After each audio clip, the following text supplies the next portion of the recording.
இந்த கரூர்ல தளபதி விஜய் அவரை பார்க்க வந்து கூட்ட நெரிசல்ல 41 பேர் இறந்தாங்களே, அவங்க தனிநபரோட ஒரு உணர்வுகளை வந்துட்டு கேலி பண்ணி சித்தரித்து சிரிக்கக்கூடிய சில ஆமைகள் எல்லாம் என்ன சொல்கிறதுன்னு தெரில. சாரி, ஆமைகள்னு சொன்னது தப்பு. சில மேதாவிகள் எல்லாம் என்ன சொல்கிறதுன்னு எனக்கு ஒன்றும் புரியல. ஏன்னா தனிநபருக்கு என்ன வேணாலும் விருப்பமாக இருக்கும். அதில் உங்களுக்கு என்ன வலிக்குது, உங்களுக்கு ஏன் கஷ்டமாக இருக்குன்னு எனக்கு ஒன்றுமே புரியல.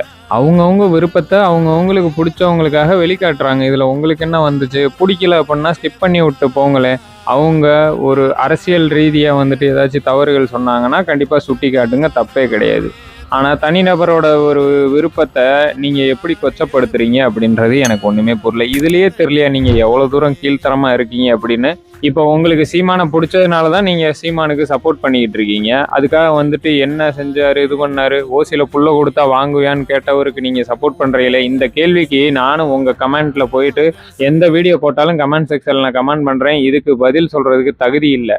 நீங்கள்லாம் ஓசி வாங்கினீங்களா இல்லையா, உங்களை சுற்றி இருக்கவங்கெல்லாம் வாங்கியிருப்பாங்களா இல்லையா, இதுக்கு மேலே வாங்காமல் கூட இருக்கலாம். ஆனால் இதுக்கு முன்னாடி வாங்கியிருந்திருப்பீங்கல்ல, அப்போ உங்களுக்கெல்லாம் ஓசியில் புள்ள கொடுத்தா வாங்கிக்கிறீங்களான்னு கேள்வி கேட்டேன். யாருமே இதுக்கு பதில் சொல்லவே இல்லை.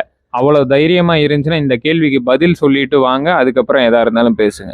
தயவு செஞ்சு இந்த உணர்வுகள்ன்றதெல்லாம் வந்துட்டு ஒரு மனுஷனுக்கு இயல்பாகவே வரக்கூடிய ஒரு விஷயம், பிடிச்சவங்களுக்காக வரக்கூடிய விஷயம். ரோட்டில் ஒருத்தவங்களுக்கு ஆக்சிடென்ட் ஆயிடுச்சு ஐயோ அப்படின்னா அது ஐயோ பாவம், பரிதாபம் வேற, பாசம் வேற.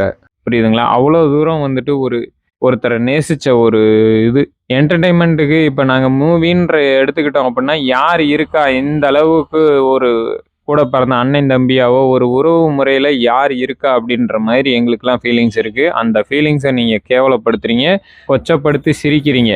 ரொம்ப கேடுகட்டத்தனமான ஒரு எண்ணம் இது. தயவு செஞ்சு இப்படி பண்ணாதீங்க. நன்றி.